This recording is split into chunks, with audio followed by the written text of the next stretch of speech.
Hello guys, welcome to my YouTube channel Arpit academy.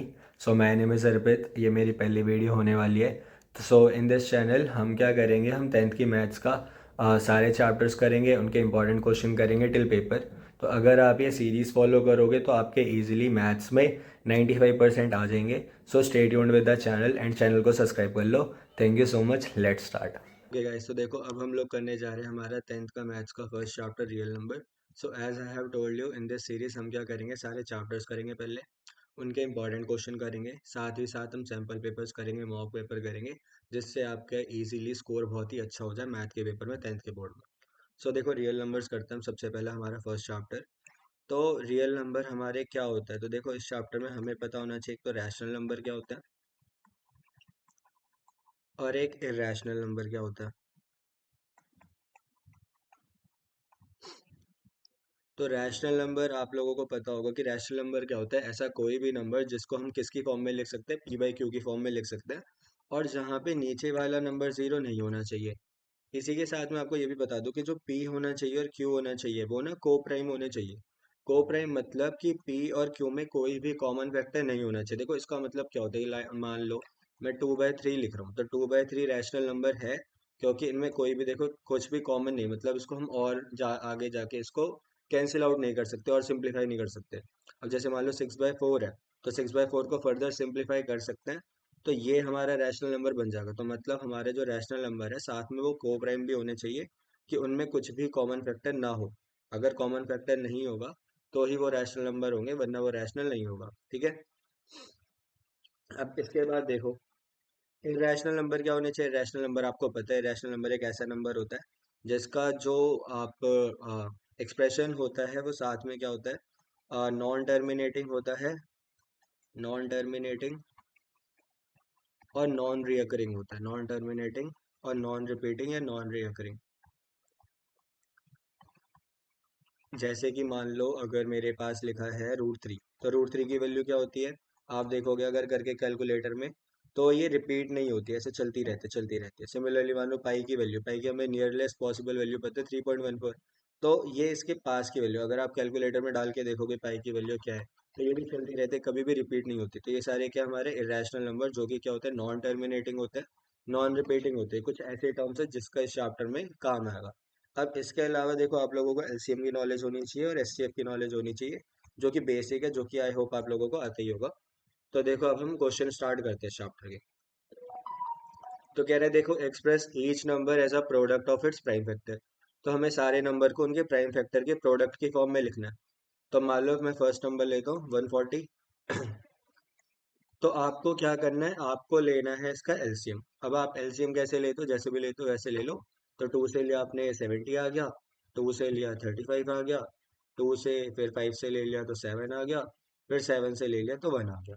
तो मतलब मैं 140 को रिप्रेजेंट कर सकता हूँ एज अ 2 × 2 × 5 × 7। तो बस आप लोगों को क्या करना है, जैसे मान लो यहाँ पे दो दो बार आ गया तो इसको आप 2 की पावर 2 बना के लिख दो, दैट्स ऑल। तो ये करना है आपको सारे क्वेश्चंस में, सारे क्वेश्चन में सेम काम करना है, एलसीएम लेना है। फिर अगर कोई नंबर बार बार रिपीट हो रहा है तो उसको ऐसे पावर बना के लिख देना है, खत्म। जैसे कि मान लो हम थर्ड क्वेश्चन करते हैं, 3825। तो अगर किसी भी नंबर के पीछे 5 हो तो 5 के टेबल में तो आ ही जाता है। तो 5 7 ज़ा 35, 3 आगे गया, 5 6 ज़ा 30, 5 5 ज़ा 25। फिर पीछे 5 आ रहा है, फिर 5 के टेबल में आ जाएगा ये। तो 5 1 ज़ा 5, 2 आगे गया, 26 हो गया ये। तो 5 5 ज़ा 25, 5 3 ज़ा 15। अब 153 किसके टेबल में आएगा, तो 3 के टेबल में आ जाएगा, तो 3 5 ज़ा 15, 3 1 ज़ा 3। अब 51 किसके टेबल में आएगा, फिर ये वापस 3 के टेबल में आ जाएगा, 3 2 ज़ा 3 1 ज़ा 3, 3 7 ज़ा 21। फिर इसके बाद 17 किस में आएगा, 17 के टेबल में आएगा। तो मतलब मैं 3825 को रिप्रेजेंट कर सकता हूँ एज 3 × 3 × 5 × 5 × 17 के फॉर्म में। तो अब यहाँ पे 3 दो बार आ रहा है तो इसको 3 का स्क्वायर लिख दो, 5 दो बार आ रहा है इसको 5 का स्क्वायर लिख दो, 17 एक बार आ रहा है इसको 17 लिख दो। तो इस तरीके से आप क्या कर सकते हो, इसको रिप्रेजेंट कर सकते हो प्राइम फैक्टर्स की फॉर्म में, प्रोडक्ट ऑफ प्राइम फैक्टर की फॉर्म में रिप्रेजेंट कर सकते हो। वो अब आपको समझ आ गया, एक और कर लेते हैं, 5005 कर लेते हैं। देखो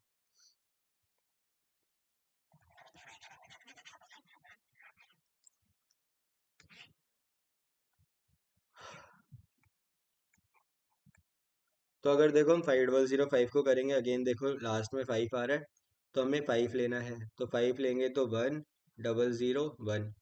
अब 1 0 0 1 किसके टेबल में आता है? 11 के टेबल में आ जाएगा ये। तो 11 9 से 99। अब 99 आ गया, 1 गया, तो 11 1 से 11। अब 91 किसके टेबल में आता है? 7 में आ जाएगा, 7 1 से 7, और 7 3 से 21, फिर 13 13 के टेबल में आ जाएगा। तो अब आपको क्या करना है, इनको लिख लेना है सबको यहाँ पे, कि मतलब हम 5005 को रिप्रेजेंट कर सकते हैं इन द प्रोडक्ट के फॉर्म में एज 5 × 7 × 11 × 13। अब आप देखो इसमें कोई भी नंबर दो बार रिपीट नहीं हो रहा है, तो इसको आप ऐसे ही छोड़ दो। तो इन शॉर्ट आपको एलसीएम लेना है सारे नंबर्स का। एलसीएम लेना है हमें सिर्फ, यहाँ देखो इसको प्राइम फैक्टर इसलिए कहते हैं क्योंकि यहाँ पे जो हम नंबर्स लिख रहे होते हैं वो सिर्फ प्राइम नंबर्स होता है। तो हमें प्राइम नंबर्स ही लिखने होता है। मान लो मेरे पास कोई नंबर है लाइक 8 है, तो मैं अब यहाँ पे 4 नहीं लिखूंगा, मैं 8 नहीं लिखूंगा। मेरे को सिर्फ क्या लिखना है, डायरेक्ट 2 लिखना है। मतलब हम सबसे छोटा प्राइम नंबर लिखेंगे, उसके मल्टीपल्स नहीं लिखेंगे। मतलब हमें प्राइम नंबर्स लिखने हैं यहाँ पे और जो नंबर है उसको रिप्रेजेंट करना है प्राइम फैक्टर्स के फॉर्म में। तो ये काम करना है, तो ये दो क्वेश्चन आप खुद से कर लेना, इजीली हो जाएंगे आप लोगों से। आगे बढ़ते हैं, देखो अब इस तरीके के क्वेश्चन देखो आप लोगों को आपके पेपर में अभी से दिखने भी लग गए होंगे, क्योंकि प्री बोर्ड्स हो ही चुके हैं आप लोगों के। तो कह रहे हैं find LCM and HCF of the following pair of the integer and verify that LCM into HCF करेंगे हम, तो हमारे पास आएगा प्रोडक्ट ऑफ टू नंबर्स। तो मतलब ये एक एज अ रिजल्ट आप याद भी रख लो, ये आगे के क्वेश्चंस में काम भी आएगा, कि अगर हम एलसीएम इंटू एचसीएफ करते हैं दो नंबर का, लेट से ए और बी है वो, तो अगर हम इनका एलसीएफ ले इनका एचसीएफ ले, तो वो इक्वल होता है प्रोडक्ट ऑफ नंबर्स के। तो जो इनका प्रोडक्ट आएगा वो इक्वल होगा एलसीएम इंटू एचसीएफ के। तो ये एज अ रिजल्ट आप याद कर लो। तो इससे हमें बेसिकली अभी क्या करना है, वेरीफाई करना है, ठीक है। तो अब हमें मान लो 36 और 91 का एलसीएम लेना है, तो हम फर्स्ट कर रहे हैं 26 एंड 91। तो पहले देखो हम इनके प्राइम फैक्टर्स निकाल लेते हैं 26 और 91। तो 26 का लिखेंगे तो वही 2 के टेबल में 13 टाइम्स में, 13 के टेबल में 1 टाइम्स में। 91 का लिखेंगे तो 13 के टेबल्स में 7 टाइम्स में, 7 के टेबल में 1 टाइम्स में। तो मतलब हम 26 को रिप्रेजेंट कर सकते हैं एज 2 × 13 × 1। सबके लास्ट में देखो 1 जरूर लिख दिया करो, 1 मतलब अगर कोई कॉमन नहीं हुआ तो 1 हम ताकि कॉमन दिखाते। सिमिलरली 91 आ जाएगा हमारा 7 × 13 × 1। तो अब देखो एलसीएम क्या होता है, एलसीएम होता है हमारा लीस्ट कॉमन मल्टीपल। तो इसमें क्या करना है आपको, जो भी नंबर रिपीट हो रहा है, जो भी नंबर दोनों में कॉमन है उसको तो आप एक बार लिख दो, और बाकी सारे नंबर्स लिख दो। 2 आ गया 2 भी लिख दो, 7 आ गया 7 भी लिख दो। मतलब जो भी यूनिक नंबर है उन सबको तो लिख ही दो आप। तो मतलब इसको हम इंटू करेंगे तो 7 2 सा 14, 14 को 13 से करेंगे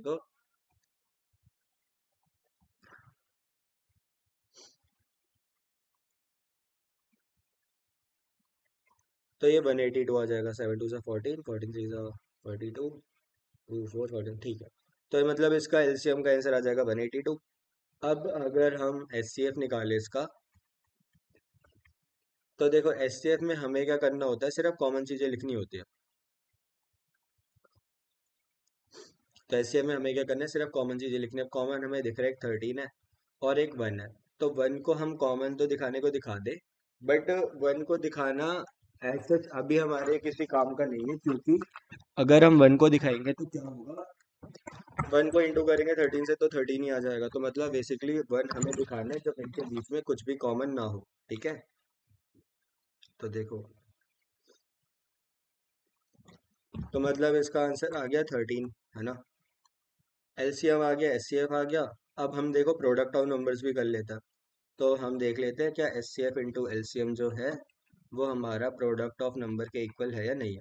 तो एचसीएफ का आंसर आ रहा है हमारा 13, एलसीएम का आंसर आ रहा है हमारा 182, नंबर्स है हमारे 26 और 91। तो अगर हम 13 को इंटू कर रहे हैं 182 से, तो हमारा आंसर आ रहा है 2366। और अगर हम 26 को इंटू कर रहे हैं 91 से, तो हमारा आंसर आ रहा है 2366, जो कि आना ही था, क्योंकि ये आप मान लो ये एक रिजल्ट ही है कि एलसीएम इंटू एचसीएफ करेंगे तो हमारा प्रोडक्ट ऑफ नंबर्स के इक्वल आएगा। तो अगर पेपर में क्वेश्चन आता है तो आपको ऐसे ही करना है, पहले दोनों के फैक्टर्स लिख देना है। फिर एलसीएम मतलब होता है जो भी कॉमन हो उसको एक बार लिख दो, बाकी जो भी यूनिक चीज़ है उन सबको लिख दो और उन सबको इंटू कर दो। एचसीएफ में क्या करना है, जो भी कॉमन है सिर्फ उन्हीं को लिखना है। तो इसी तरीके से आप ऐसे रिजल्ट वेरीफाई करके दिखा दो। और दिख ही रहा है यहाँ पे, आप लिख भी सकते हो कि L H S is equal to R H S.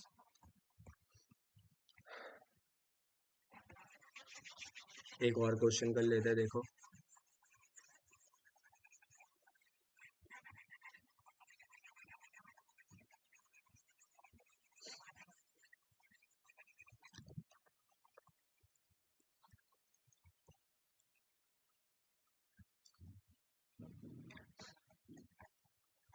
तो देखो सेकंड क्वेश्चन देखो, 510 और 92, 510 एंड 92।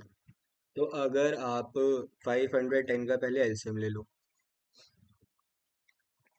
510, तो ये देखो जिसके भी पीछे जीरो है वो टू के टेबल में भी आ जाता है, फाइव के टेबल में भी आ जाता है। तो टू टू ज़ा फोर, वन आगे गया, टू फाइव ज़ा टेन, टू फाइव ज़ा टेन।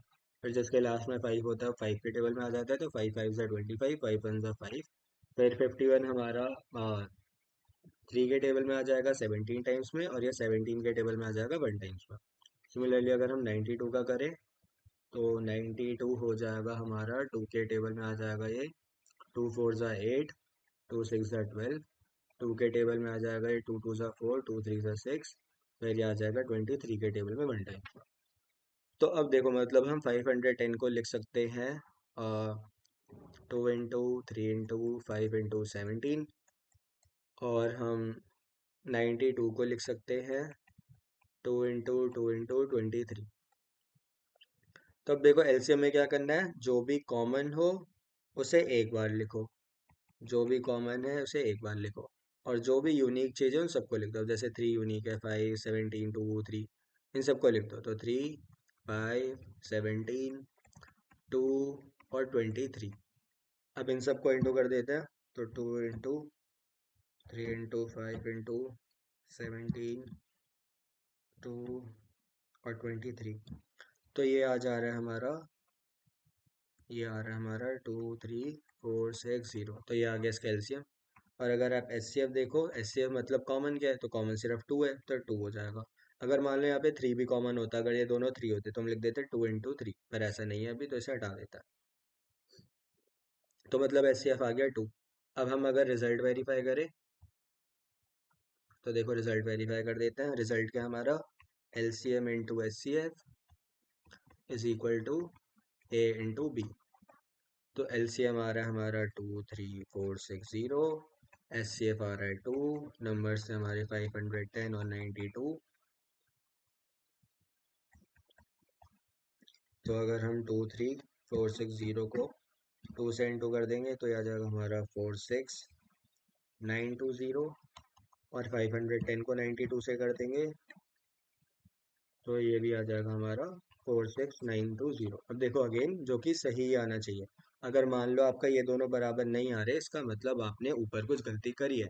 तो आप वापस से वेरीफाई करो, कुछ मल्टीप्लाई डिवाइड में दिक्कत हुई होगी, तो ये करना है। तो थर्ड क्वेश्चन अगेन आपका होमवर्क क्वेश्चन, जो कि आप खुद से कर लेना, ठीक है।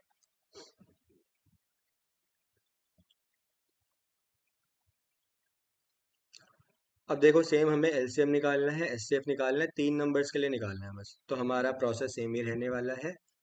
जैसे कि मान लो अगर हमें करना है किसके लिए, 12, 15 और 21 के लिए, तो हम क्या करेंगे, पहले इनका तीनों का प्राइम फैक्टर करेंगे, 12 का, 15 का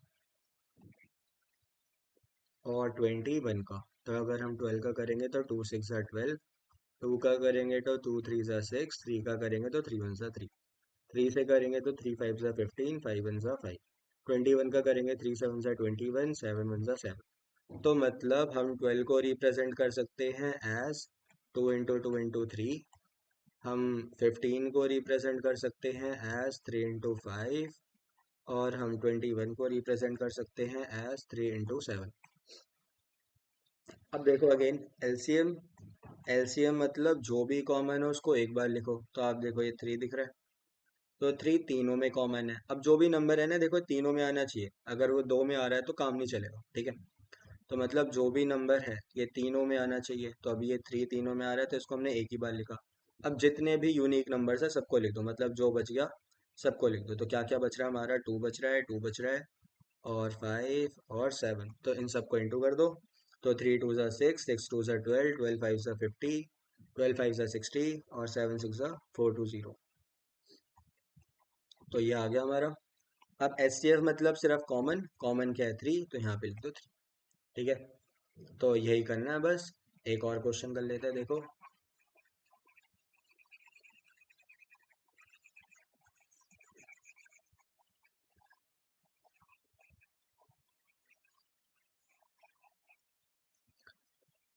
तो देखो सेकंड क्वेश्चन है हमारा 17, 23 और 29। तो जैसा कि मैंने कहा है आपको, पहले क्या करो, तीनों नंबर्स के प्राइम फैक्टर निकाल दो। ये वाला काम आपको रफ में करना है। वैसे तो देखो आप डायरेक्ट भी कर सकते हो कि 17 क्या होगा, 1 इंटू 7। 23 क्या होगा, 1 इंटू 23। और 29 क्या होगा, 1 इंटू 29। तो अब आप इनका एलसीएम निकालोगे तो आप देखोगे वन ही कॉमन है, और फिर सारे यूनिक नंबर लिख दो, 17, 23, 29, इन तीनों को इंटू कर दो। और आप एच सी एफ देखोगे तो देखो इस सिनेरियो में वन लिखना जरूरी है, क्योंकि देखो वन है हमारा सिर्फ कॉमन, बाकी कोई नंबर कॉमन ही नहीं है, तो मतलब अगर कुछ भी कॉमन नहीं है तो वन तो सब में कॉमन होता ही है। तो अगर हम इनको इंटू कर दे तो 17 इंटू 23 इंटू, तो ये आ जाएगा हमारा 11,339। तो ये काम करना है तो छोटे मोटे क्वेश्चन आप ऐसे भी कर सकते हो डायरेक्टली, ये बनाने की ज़रूरत नहीं है। और अगर आपको दिक्कत हो रही है तो आप बना भी सकते हो, ठीक है। अब लाइक मान लो हमें करना है अगला क्वेश्चन,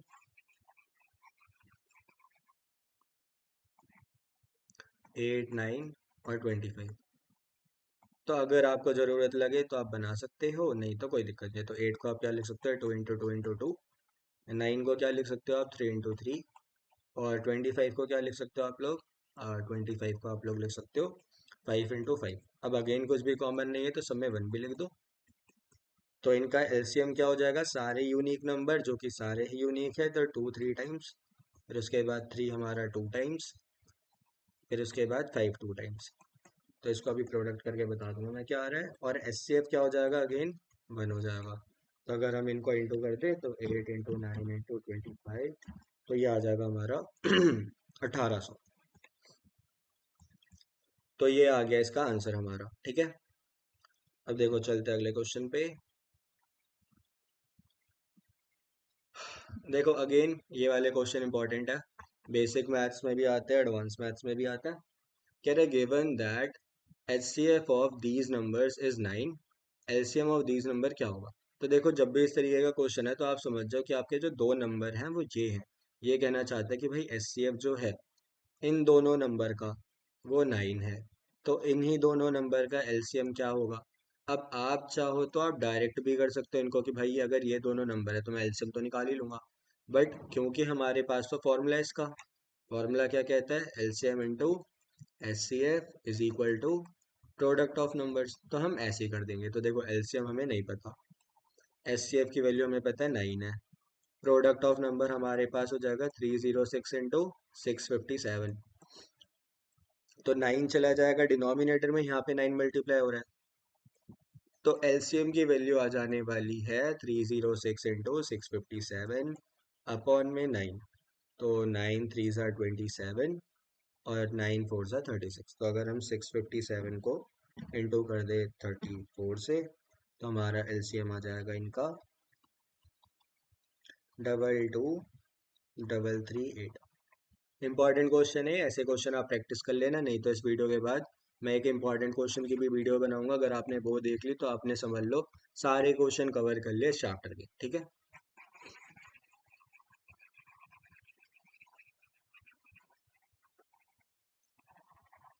अब देखो फिफ्थ क्वेश्चन। फिफ्थ क्वेश्चन कह रहे हैं चेक वेदर 6 की power n can and up with the digit 0 for any natural number n। अब अगर आप हिट एंड ट्रायल करके देखो तो मान लो अगर मैं 6 की पावर 1 लिखूँ तो 6 आएगा, 6 का स्क्वायर करूँ तो 36 आएगा, 6 का क्यूब करूँ तो 216 आएगा। तो मतलब 6 का तो हमेशा यूनिट डिजिट 6 ही होते, तो वैसे तो ये कभी भी 0 पे एंड नहीं होने वाला। पर पेपर में देखो हम ऐसे तो लिख नहीं सकते।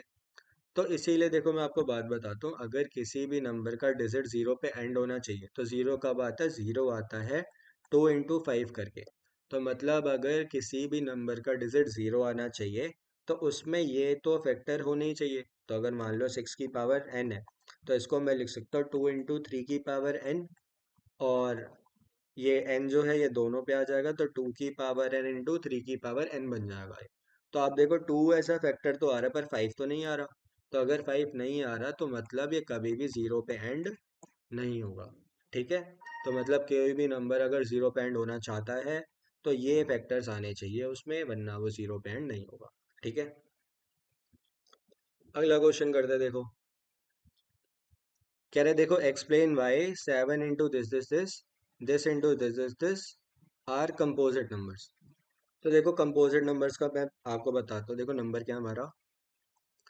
7 into 11 into 13 +13। तो कंपोजिट नंबर मतलब जिनको आप रिप्रेजेंट कर सको as a product of two numbers. Like prime numbers क्या होता है? प्राइम नंबर्स का उल्टा है। प्राइम नंबर सिर्फ अपने टेबल में आते हैं और वन के टेबल में आते हैं। कंपोजिट नंबर मतलब जो कि काफी सारी चीजों के टेबल में आ जाए। लाइक मान लो 4 है, 4 को आप रिप्रेजेंट कर सकते हो एज अ 2 into 2। तो मतलब वो के कंपोजिट नंबर है। प्राइम नंबर मतलब जो सिर्फ अपने टेबल में आएगा और वन के टेबल में आएगा। तो अगर मान लो मेरे पास ये नंबर है, तो मेरे को क्या करना है? लाइक मेरे को 13 13 दिख रहा है, मैं 13 कॉमन ले लेता हूँ। तो अगर मैंने 13 कॉमन लिया तो अंदर बच गया 17 into 11। देखो यहाँ से 13 कॉमन आ गया प्लस वाले एक्सप्रेशन से पहले। तो अंदर बच गया 17 into 7 into 11। फिर इसके बाद प्लस, फिर 13 आ गया बाहर। तो यहाँ पे कुछ नहीं बचा, तो 13 वन जा 13, तो यहाँ पे बना गया। अब इसको इंटू करके लिख लो, तो ये हो जाएगा 13 into 7 11 जा 77 और 178। तो आप देखो ये जो नंबर लिखा था, आपने इसको रिप्रेजेंट कर दिया as a product of two numbers. तो अगर आपने इसको रिप्रेजेंट कर ही दिया है तो ये क्या बन गया? एक कंपोजिट नंबर बन गया। तो composite number is a number जो कि प्राइम नंबर का उल्टा होता है और जिसको आप रिप्रेजेंट कर सकते हो as a product of two numbers. ठीक है। सिमिलरली आप दूसरे वाले नंबर में भी कर सकते हो। दूसरा नंबर क्या है? दूसरा नंबर हमारा ये है, कुछ बड़ा सा लिख देते हैं। 7 into 6 into 5 into 4 into 3 into 2 into 1 और +5। तो अगेन देखो 5 कॉमन दिख ही रहा है आपको, 5 कॉमन निकाल लो। तो 5 कॉमन निकाल लिया तो यहाँ से बच गया 7 6 4 3 2 1। और यहाँ से बच जाएगा 1।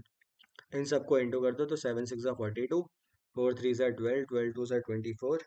तो 42 into 24, तो ये आ जाएगा हमारा 1008 +1। और यहाँ पे 5। तो ये हो जाएगा 5 into 1009। तो अगेन आपने इसको रिप्रेजेंट कर दिया as a product of two number, as we can represent this as a product of two numbers.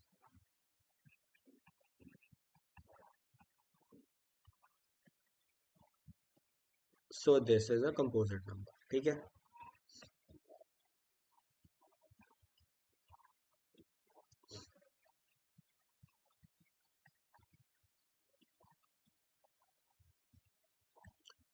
तो ये काम भी हो गया हमारा।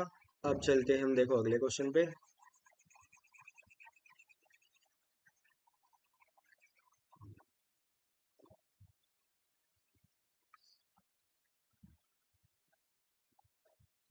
देखो 7 क्वेश्चन हमारा कह रहा है, there is a circular path around a sport field. Sonia takes 18 minutes to drive one around. Ravi takes 12 minutes for the same. Suppose they both start at the same point at the same time and go in the same direction. After how many minutes will they meet again at the starting point? तो ये कहना चाहता है कि देखो एक circular path है हमारे पास, सर्कुलर पाथ है। तो मान लो ये सर्कुलर पाथ बन गया हमारा। यहाँ पे बच्चे चलेंगे, यहाँ पे चलेंगे ऐसे। तो सोनिया चल रही है 18 मिनट में, एक चक्कर मार रही है पूरा।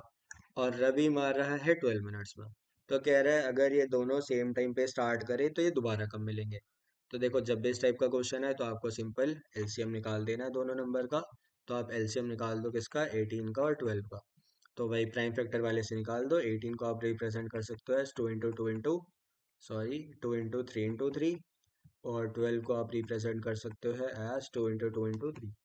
तो एलसीएम मतलब कॉमन वाले को एक बार, कॉमन वाला, कॉमन वाला, कॉमन वाले को एक बार, जो भी यूनिक है उनको भी लिख दो। तो मतलब ये आ जाएगा हमारा 2 3 6, 6 3 18, 18 2 36। तो एलसीएम का आंसर आ गया 36। ठीक है। तो मतलब अगर ये सेम टाइम पे स्टार्ट करते हैं तो 36 मिनट बाद ये वापस मिल जाएंगे। इसी तरीके का क्वेश्चन देखो एक वैसा भी होता है हमारा, बता देता हूँ मैं। जैसे कि मान लो हमारे पास 3 ट्रैफिक लाइट है ना। 3 ट्रैफिक लाइट है, पहली वाली वापस से रेड होती है मान लो 2 मिनट्स में, दूसरी वाली वापस से रेड हो जाती है मान लो 3 मिनट्स में, तीसरी वाली वापस से रेड हो जाती है मान लो 4 मिनट्स में। तो अगर ये तीनों ट्रैफिक लाइट्स हमारी 9 बजे सुबह एक साथ जलती हैं, तो ये दोबारा कब जलेंगी? तो दोबारा कब जलेंगी मतलब इनका एलसीएम ले लो। तो अगर आप 2 3 4 का एलसीएम लोगे तो आ जाएगा आपका 12। तो 12 मतलब 12 मिनट बाद ये वापस चल जाएगी। तो अगर ये 9 AM पे जली थी तो ये वापस कब जलेगी? 9 12 AM पे ये वापस चल जाएगी। ठीक है। तो ये भी किसी टाइप का क्वेश्चन हो गया। तो ये वाली एक्सरसाइज होती है हमारी खत्म। अब आती है हमारी देखो प्रूफ वाली एक्सरसाइज, एक्सरसाइज 1.2। तो आपको पता देखो, आप लोगों के पेपर में अभी तक ये वाला क्वेश्चन इस टाइप का तो बहुत बार आ गया होगा कि prove that root 5 is irrational number. तो मतलब रूट 5 को इरेशनल प्रूव करना है। अब देखो prove that root 5 is irrational number, process बिल्कुल सेम रहता है सारे क्वेश्चन को करने का। सबसे पहले आपको क्या करना है, रूट 5 को इरेशनल नंबर शो करना है। तो पहले आपको अज्यूम कर लेना कि मान लो वो रैशनल है। अब अगर कोई भी नंबर रैशनल होगा तो उसको आप a/b की फॉर्म में कर सकते हो, और फिर उसके बाद आपको कुछ सीक्वेंस ऑफ सेट फॉलो करना है और सारे क्वेश्चन एज इट इज हो जाते हैं। तो दो टाइप के क्वेश्चन आते हैं इसमें, एक जैसे मान लो रूट 5 का क्वेश्चन हो गया, और एक ये अलग टाइप का हो गया। तो हम देखो पहले करते हैं रूट 5 इज रैशनल नंबर।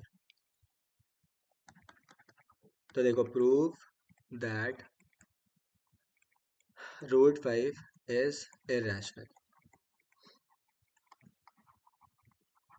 तो देखो हम पहले कर लेते हैं कि लेट अस अज्यूम कि हम चलो मान लेते हैं ऑन कॉन्ट्रेरी के टेम्परेरी बेसिस पे मान रहे हैं दैट रूट 5 क्या है हमारा रैशनल नंबर है, रूट 5 इज रैशनल।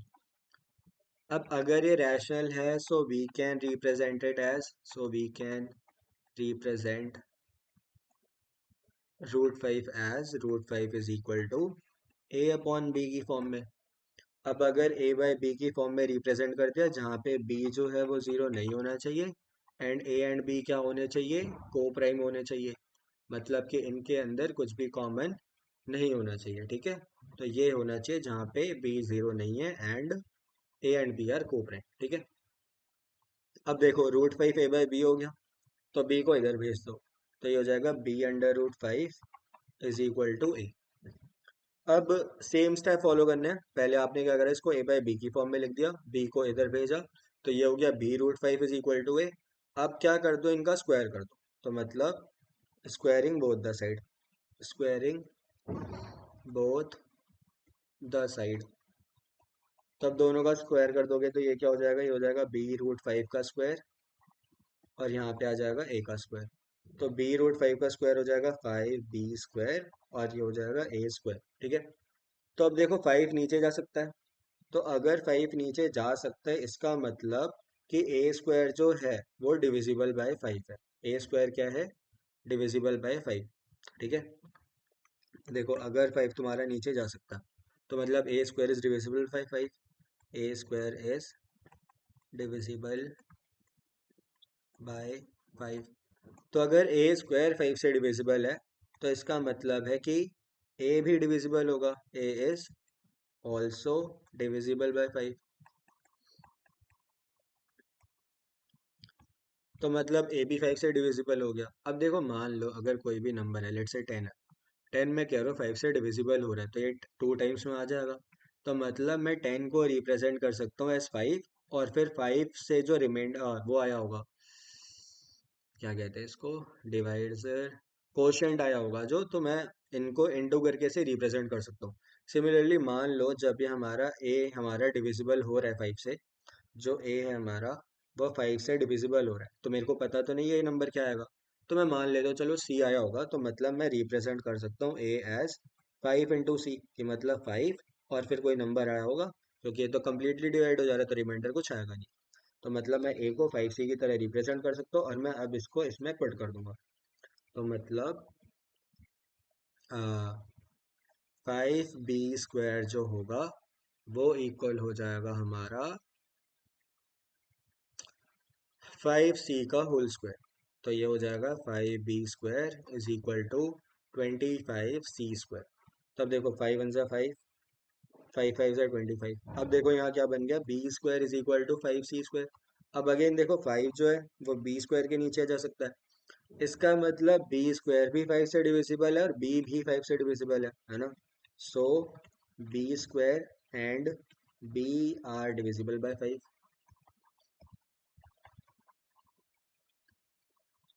अब आप देख रहे हो, देखो a का और b का एक कॉमन फैक्टर आ गया जो कि 5 है। अब हमने पहले क्या कहा था, देखो पहले क्या कहा था, हमने कहा था भाई देखो ए एंड बी जो होने चाहिए ना वो को प्राइम नंबर होने चाहिए। को प्राइम मतलब इनमें कुछ भी कॉमन नहीं होना चाहिए, बट इनमें तो कॉमन आ गया। इसका मतलब जो हमने अजम्पशन ली थी कि ये रैशनल नंबर है वो गलत है, और ये क्या है, इरेशनल नंबर। तो हम लिख देते हैं so 5 is a common factor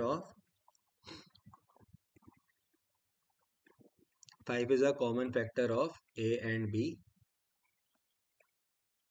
अब अगर 5 कॉमन फैक्टर है, so our assumption is wrong,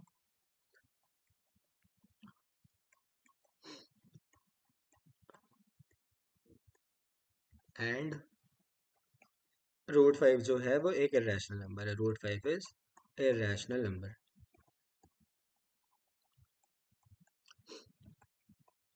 तो देखो ये सीबीएसई वालों का भी बहुत फेवरेट क्वेश्चन है, स्कूल वालों का भी बहुत फेवरेट क्वेश्चन है। 3 मार्क्स में ये बहुत बार आता रहता है, तो आप अगर इस क्वेश्चन को एक बार प्रैक्टिस कर लोगे, सेम यही स्टेप्स फॉलो करने हैं आपको, तो आपको पूरे मार्क्स मिल जाएंगे पेपर में, ठीक है। तो ये तो हो गया देखो एक इस टाइप का क्वेश्चन, जिसमें हम हमारा नंबर देखो हमें तो पता ही है कि √5 क्या है, इरेशनल नंबर है। तो हम इसे लास्ट में प्रूव कर भी दे रहे कि एक इरेशनल नंबर है। पर कुछ क्वेश्चन में क्या होगा, जैसे अभी हम करेंगे कि नंबर हमें पता है इरेशनल है, हम बोलेंगे कि चलो मान लेते हैं ये रैशनल है, और हम प्रूव करेंगे तो वो प्रूव भी हो जाएगा कि वो रैशनल है। ठीक है, तो अब इस टाइप का क्वेश्चन करते हैं, जैसे कि मान लो 3 + 2√5। देखो क्वेश्चन 3 + 2√5 को प्रूव करना है ना, तो same step, let us assume on contrary कि जो हमारा 3 + 2√5 है ये क्या है, एक रैशनल नंबर है, इज अ रैशनल नंबर। तो अगर ये रैशनल नंबर है तो मतलब 3 + 2√5 को मैं रिप्रेजेंट कर सकता हूँ एज अ a/b की फॉर्म में। अब देखो मेरे को यहाँ पे सिर्फ रूट चाहिए, तो 3 को मैं उधर भेज दूंगा, तो मतलब 2√5 की वैल्यू क्या हो जाएगी, a/b - 3। अब ये 2 को मैं डिवाइड में भेज सकता हूँ, तो मतलब √5 इज इक्वल टू 1/2 a/b - 3। अब आप देखो राइट हैंड साइड पे ये जो पूरा नंबर लिखा है मैंने, ये तो रैशनल ही है। देखो 1/2 a/b - 3 इज रैशनल। तो इससे क्या प्रूफ होता है कि भाई √5 तो रैशनल है, सो √5 इज रैशनल। अब देख रहे हो हमने प्रूफ करना था कि ये इरेशनल है, हमने मान लिया कि चलो ये रैशनल है और रैशनल प्रूफ भी कर दिया हमने। तो इसका मतलब क्या है कि अब देखो ये रैशनल प्रूफ हो गया, लेकिन हमें तो इरेशनल करना है, तो हम लिख देंगे but we know that √5 is irrational. पर हमें तो भाई पता है इरेशनल होता है, सो हम लिख देंगे सो 3 + 2√5 इज इरेशनल। तो ये क्वेश्चन है, ये भले ही आपको सेंस ना बनाए पर देखो ये ऐसा ही होगा। हमें क्या करना है, इसको पहले रैशनल मानना है, फिर ये रैशनल प्रूफ भी हो जाएगा, फिर हमें लिखना है अरे नहीं नहीं भाई ये तो हमें पता था कि ये तो इरेशनल है, और बाद में हमें इसे इरेशनल शो भी कर देना होगा, ठीक है। तो ये हो गया, बाकी क्वेश्चन भी कर लेते हैं। देखो अगला क्वेश्चन 1/2 इज इरेशनल। देखो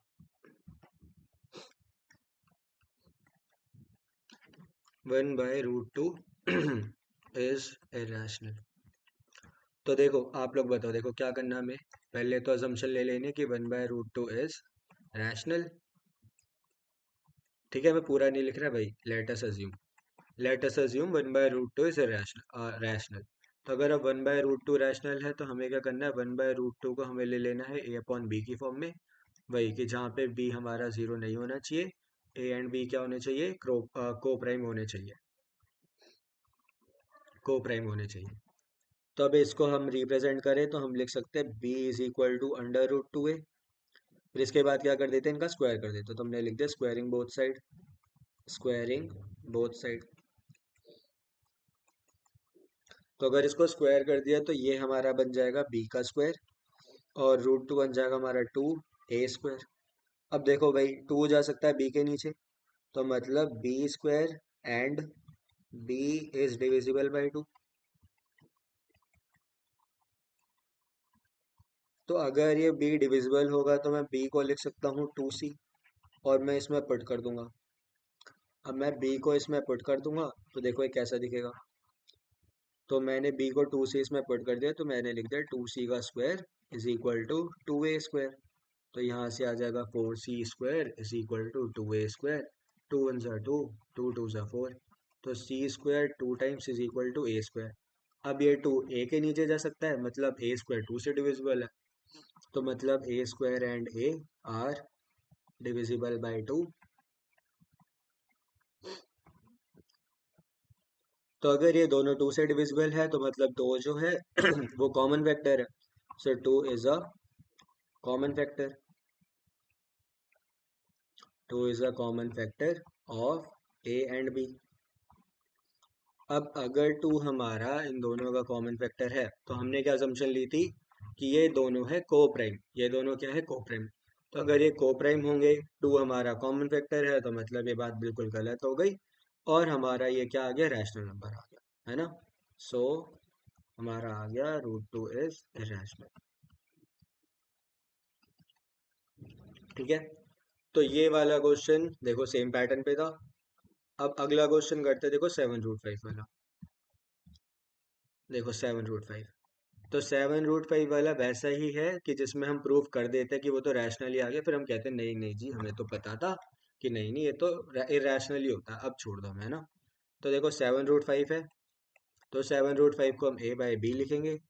7 को डिनोमिनेटर में भेज देंगे, तो √5 हो गया हमारा a/7b।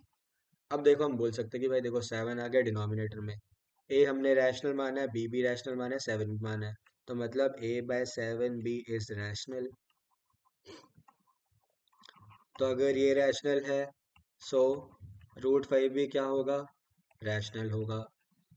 पर हमें तो पता है, but we know that √5 is irrational। But we know that √5 is irrational। तो अगर √5 irrational है तो इसका मतलब कि √5 ये जो था 7√5 वो एक irrational नंबर है। सो 7√5 is irrational number. So in short इस चैप्टर में ये जो प्रूफ वाले क्वेश्चन है, इसमें सिर्फ दो टाइप्स हैं। एक है जैसा हमने √5 वाला करा है, और दूसरा है कुछ भी अगर अजीब गरीब क्वेश्चन आ जाए कि मान लो ये आ गया, या फिर 7√5 आ गया, या इसका थर्ड वाला आ गया। थर्ड वाला क्या है, 6 + √2 आ गया। तो ये वाले हो गए 6 + √2 वाले। तो ये वाले तो इजीली सॉल्व हो जाते हैं, इनकी स्टेटमेंट वगैरह, मतलब ये छोटे कम लाइंस में सॉल्व हो जाते हैं। इसमें बस हमें थोड़ा समय लगता है सॉल्व करने में, हमें थोड़ा ज़्यादा लिखना पड़ता है। तो ये हो गया हमारा फर्स्ट चैप्टर खत्म। होप आप लोगों को समझ आ गया होगा। अब इस चैप्टर के बाद देखो, अगर आप इस सीरीज को फॉलो करेंगे, देखो जो ये सीरीज मैं चला रहा हूँ ये आपकी चलेगी एग्जाम तक। तो एग्जाम तक क्या होगा, मैं इसमें सारे चैप्टर्स कवर करूंगा, आप लोगों के सारे इंपॉर्टेंट क्वेश्चंस कवर करूंगा। और उसके बाद हम पी वाई क्यूज वगैरह भी करेंगे। तो इन शॉर्ट मैथ्स का आपका सारा काम यहाँ से हो जाने वाला है, और अगर आप इसको फॉलो करोगे तो आपके इजीली मैथ्स में 95% आ जाएंगे। So see you in the next video, till then bye bye. Channel को सब्सक्राइब कर दो, सपोर्ट शो करो आप लोग। Thank you so much.